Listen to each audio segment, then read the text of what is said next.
up to me all the never-ending possibilities that I can't see.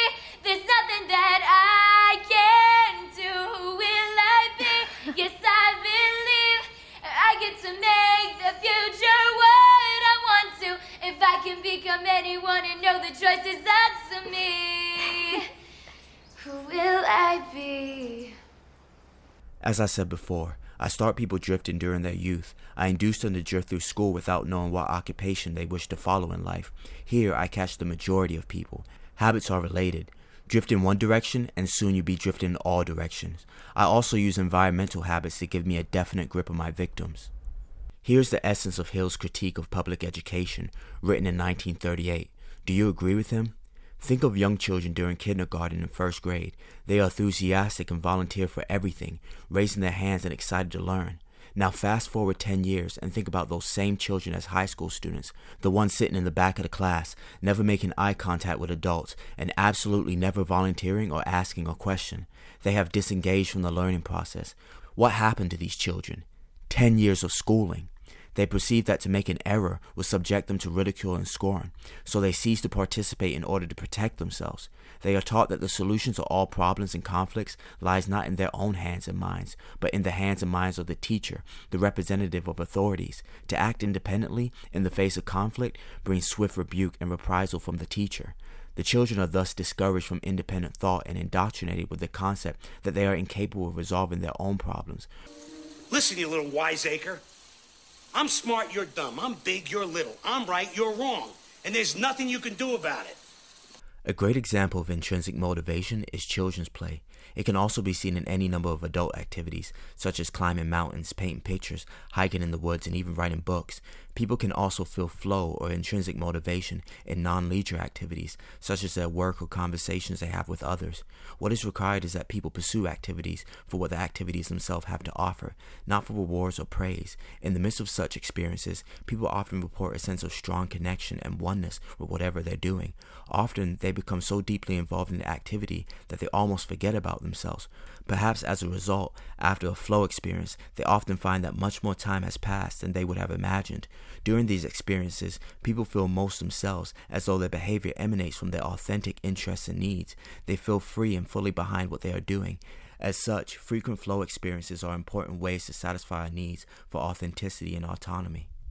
Look, your brother has a gift. You know that, right? You should let him explore it. Creativity in this world is key to survival. Page 556, in the book The Creature from Jekyll Island by G. Edward Griffin.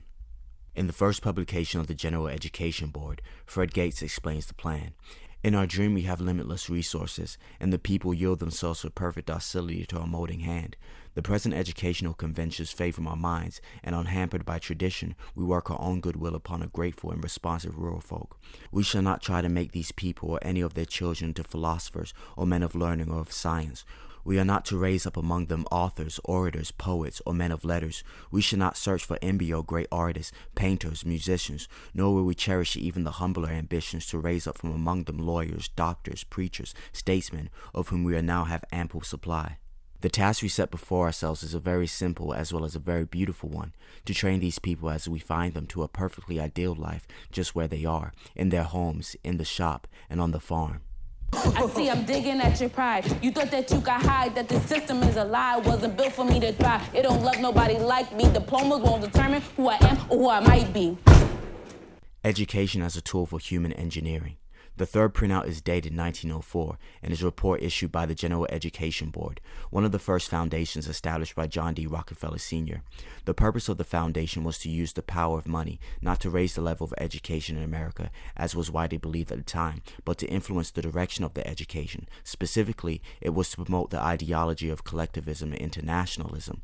The object was to use the classroom to teach attitudes that encourage people to be passive and submissive to their rulers. Hi, I'm President Business, president of the Octopus Octan Corporation and the world. Let's take extra care to follow the instructions or you'll be put to sleep. And don't forget Taco Tuesday's coming next week. That's the day every rule-following citizen gets a free taco and my love. Have a great day, everybody. You have a great day too, President Business. Man, he's such a cool guy. I always want to hear more of what... Wait, did he say put to sleep? The goal was and is to create citizens who are educated enough for productive work under supervision, but not enough to question authority or to seek rise above their class. They don't want people who are smart enough to sit around the kitchen table and figure out how badly they're getting fucked by a system that threw them overboard 30 fucking years ago. They don't want that. You know what they want? They want obedient workers. Obedient workers. People who are just smart enough to run the machines and do the paperwork and just dumb enough to passively accept all these increasingly shittier jobs with the lower pay, the longer hours, the reduced benefits, the end of overtime, and the vanishing pension that disappears the minute you go to collect it. And now they're coming for your Social Security money. The true education was to be restricted to the sons and daughters of the elite. For the rest, it would be better to produce skilled workers with no particular aspirations other than to enjoy life. There's nothing that I can do. Will I be? Yes, I believe I get to make the future what I want to.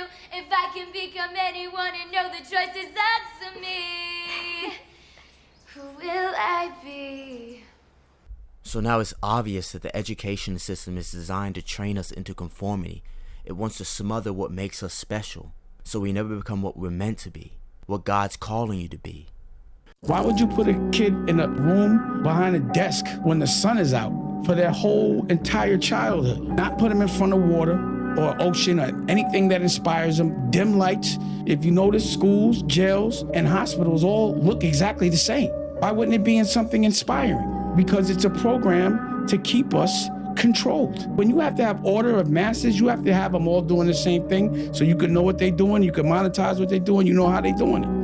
At a very early age, I was like, yo, all this shit y'all teaching me, none of it makes me think I'm number one. It would make me if I believed that y'all were teaching me that I'm number two, that I could never be a boss. They never teach us how to pass laws and lobby or be politicians, and that's the only way to make change.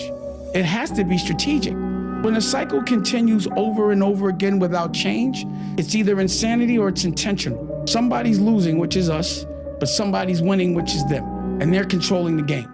Matthew chapter 25, verse 14 through 15. For the kingdom of heaven is a man traveling to a far country, who called his own servants, and delivered unto them his goods.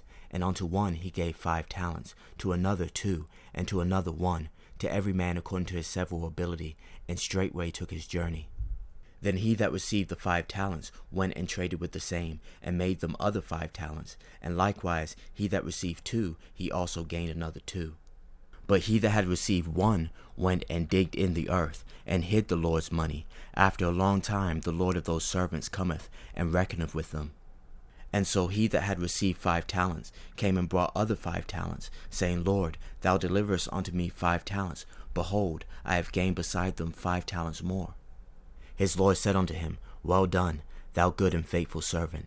Thou hast been faithful over a few things. I will make thee ruler over many things. Enter thou into the joy of the Lord.